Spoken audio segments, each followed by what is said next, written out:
Hello everybody, welcome along. My name is Benjamin Bloom. This is the Benjamin Bloom Football Channel. Please leave your bias at the door and join me for a dearly departed special, a momentous event, because Sheffield United have won a game. Blades win at last. It was Sheffield United 1, Newcastle United 0 last night. We did it on the watch along. To all you naysayers saying, oh, don't watch that one, Ben, it will be really, really turgid and boring. Well, red card, VAR penalty, Blades hanging on in the stoppage time as well. I really enjoyed it, and I'm sure the Blades fans, after 17 games without a win, really, really enjoyed that one.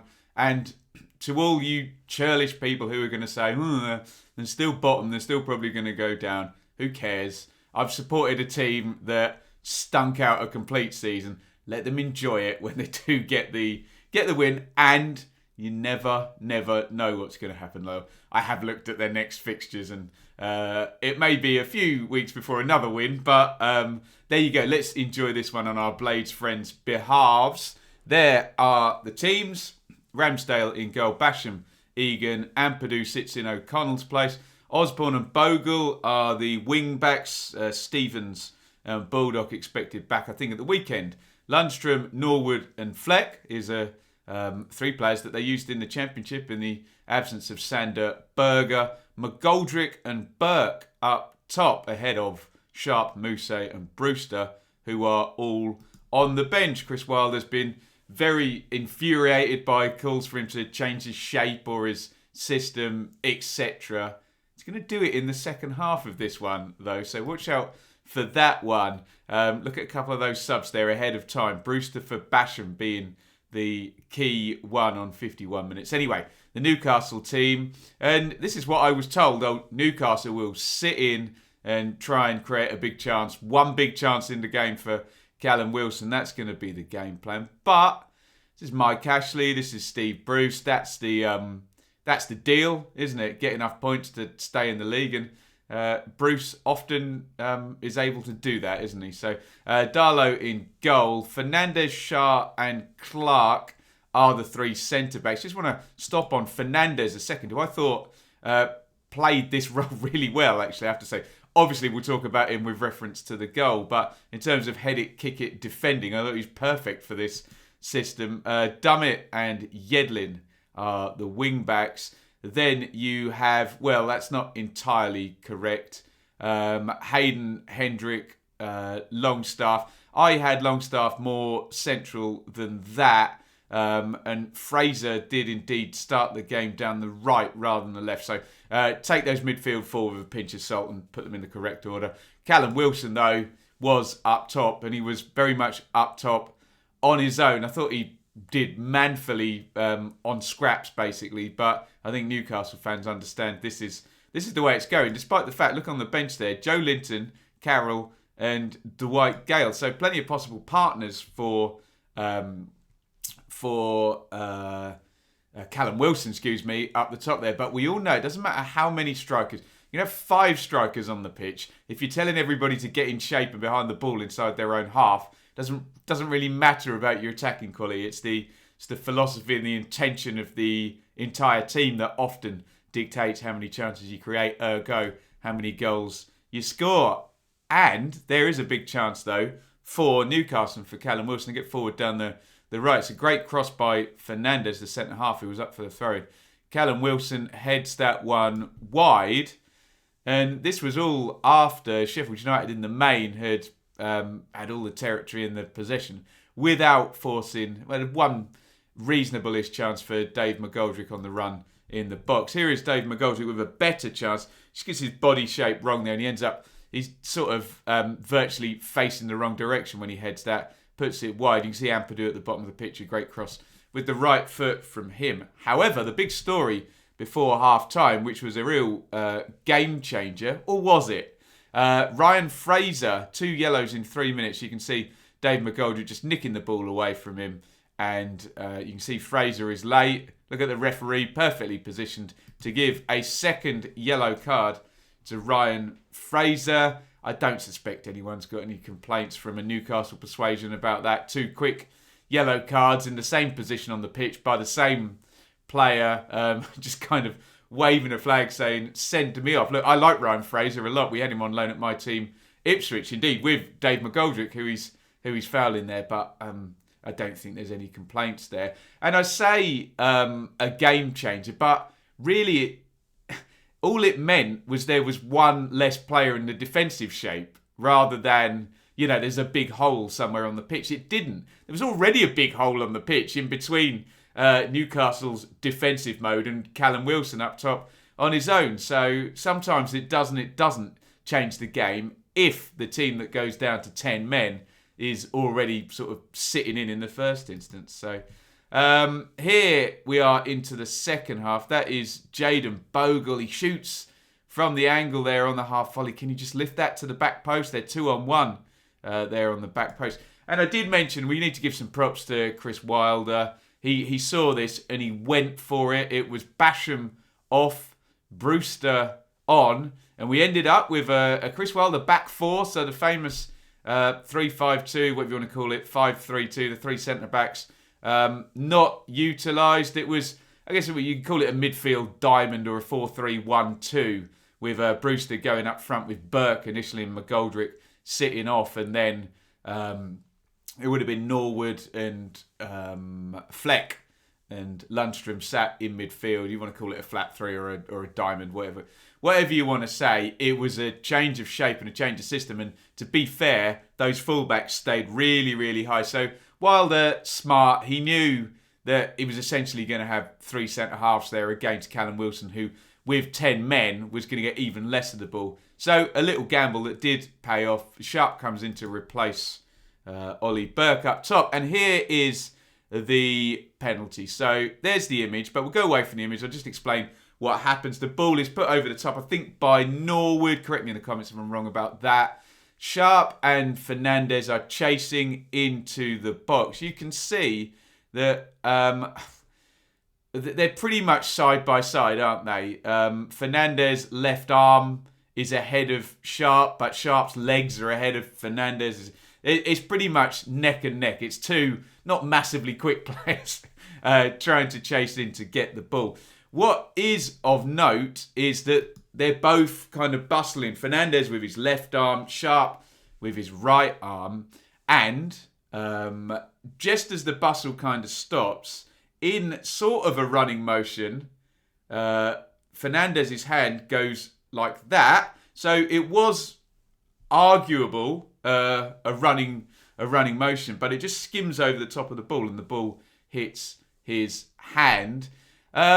Personally, and I'll watch how I word this, I don't like this as a penalty, to be honest. It doesn't leave refs far to go, really. I understand why it was given. And please debate this in the comments if you want, but just remember, this is subjective. So adding that's 100% a penalty or end of story or it's not up for debate.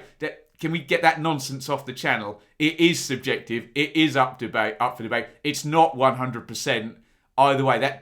That doesn't make your rationale more convincing, frankly, because it's subjective. Your rationale will never be 100% on something subjective. And what we're arguing with is not does the ball hit his hand. We know that's a bit basic now. We can do better than that. But that's the first line of the law I've put on there. Deliberately touches the ball with their hand arm. So that's always been a hard one, as in deliberately, and always been a little bit pointless. What's been more helpful is unnaturally bigger or arm in an unnatural position. I think that's far more helpful than deliberate.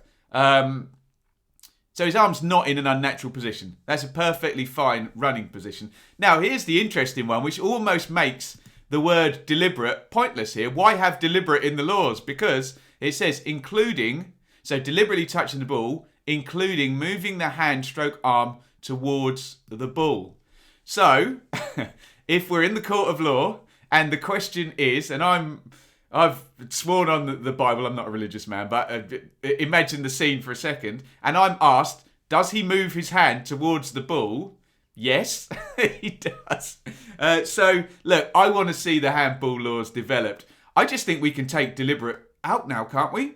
If we've got moving his hand...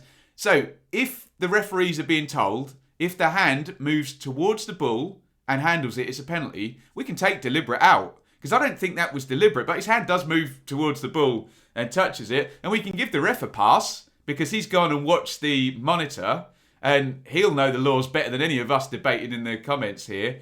And does the hand move towards the ball? Yes, it does.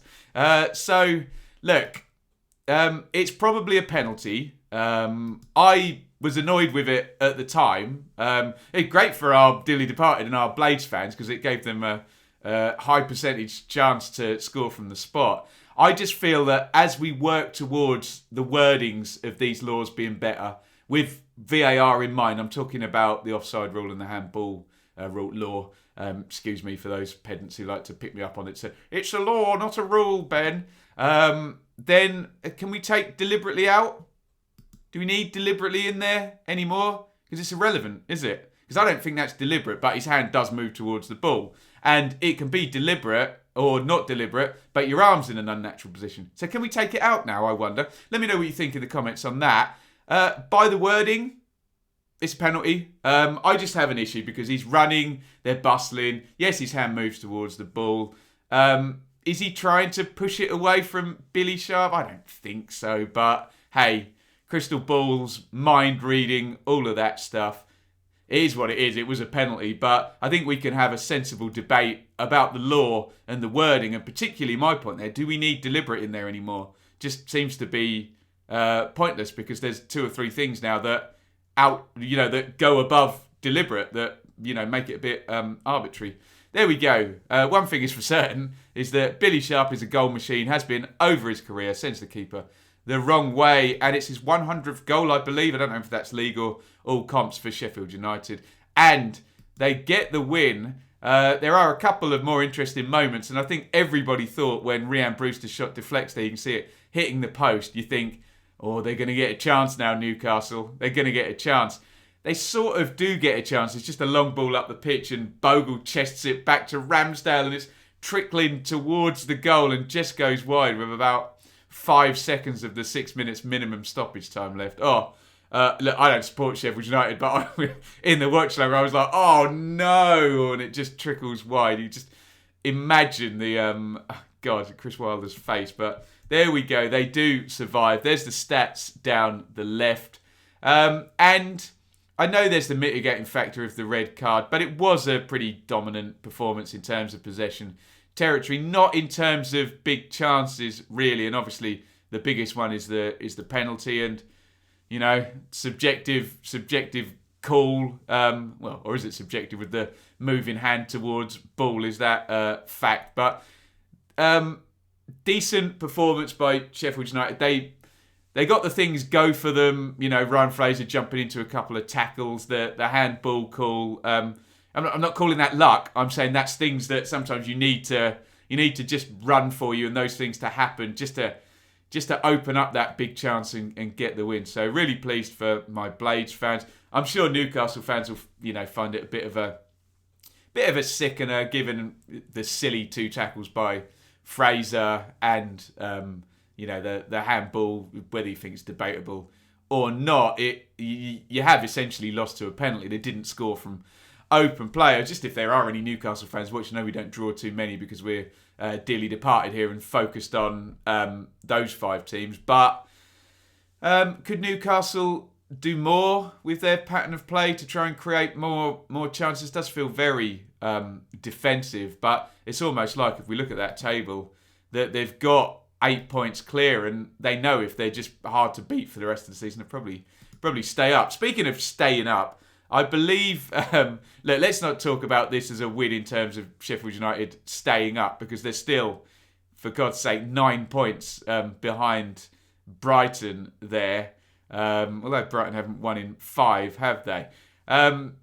And the next Sheffield United games, I think there's a Tottenham, a Manchester United, a Manchester City, a Chelsea and a Liverpool, all within the next 7 or 8 games.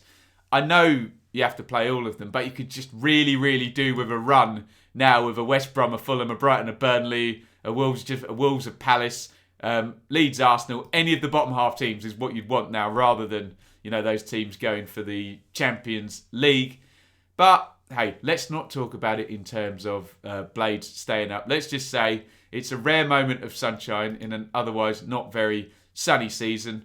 And look, maybe they can hang in there. Obviously, 9 points is a lot. And we've looked at the points per game. If you're looking to get 35 or 38, let's say 35, which is low, and you're Sheffield United, so there's 38 games in the league, there's 20 to play, 30 points from 20 games, that's 3 points from every 2 games, isn't it? It's doable, but you need a splurge of wins, and they literally need to beat everybody they play in the bottom half for the rest of the season to get anywhere near. But as I say, let's make the narrative of this video well done, Blades fans, and enjoy the win whilst it's there. I hate to say, but cautionary tale. I remember Ipswich's 18-19 season where they were hopeless in the Championship and finished bottom and got relegated. I remember a win against Wigan in December, and they managed to cobble their way through. But then it was another entire month before they beat Rotherham. And then I think it was another couple of months before another win after that. So sometimes you do get the win, but then sadly regression to the mean. So we'll see what happens for Sheffield United. Get your thoughts in the comments on all of that. We'll say thank you to our fan sponsor, Coyle, who sponsors all our Dearly Departed shows. Dearly Departed, also known as Ben, couldn't bear to lose as Jay, a Leeds fan there, marching on together. We thank him so much. And if you want to get involved in any of that sponsorship type stuff, that's there on Patreon. And also Patreon is the place that really is helping me make this a viable concern now. We think going forward can do this part-time. We could do with a few more subscribers to make it a little bit less tight. We do extra content on Patreon exclusive Q&As, and I do my predictions in short form on there. So if you don't want to watch a full hour's live stream, you can get them bang, bang, bang. Or if you just want to support or sponsor, you're more than welcome to do that as well. With all of that being said, it's a big thank you for watching from me. A big well done to our Blades friends, and a win to savour 2 in a row if you include the FA Cup one. And it's an over and out from me. Thank you so much for watching. If you enjoyed this video, please hit the like button to see more videos from this channel. Hit the subscribe button, and to be notified every time we upload. Ring the bell for those notifications to come through on your device. If you really want to support the channel and me as a content creator, I will be eternally grateful if you head over to the merch store and grab something, or support over on Patreon, patreon.com/Benjamin Bloom. Thank you for your time. Go and watch another video.